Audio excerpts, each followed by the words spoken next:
So this is from a real shift. No actors, no setup, just a night that tested everything and what I did to survive it. No, I don't want to go here. I mean, I don't even know how this even got here. I don't know. No, I don't want to go here. Friday night, first weekend that I installed my dash cam, and everything seemed normal. Drop off confirmed in the app. I pulled up to the destination and she decided I got it wrong. That's where this starts. 3 minutes and 6 seconds, she's out.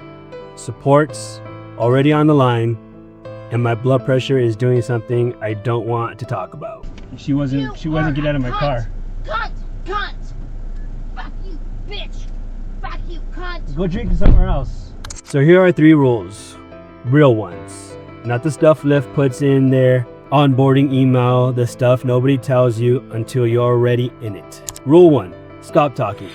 Once it gets to this, you've already lost by continuing the conversation. I'm not gonna keep driving. Get out of my car, please. How about you just fuck yourself? Okay. And the horse you rode in on, bitch. Yep. I'm telling you, you gotta keep going, because I the ride is over. There's nowhere for me to take you. How about you just fuck you and the horse you rode in on? You said that already.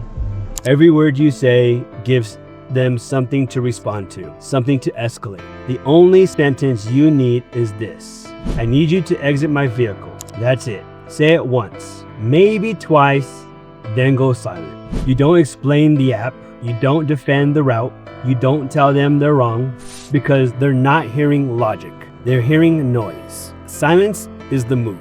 Rule 2, let the camera do the talking. Watch what happens the second I point at it. She knows she's on record. That's the moment the math changes. If you're driving without a dash cam, front and interior, you are unprotected. Full stop. This footage is the only reason my account is still active tonight. Without it, it's my word against hers. Link is in the description, non-negotiable gear. Rule 3, don't drive again until you call it in and reset.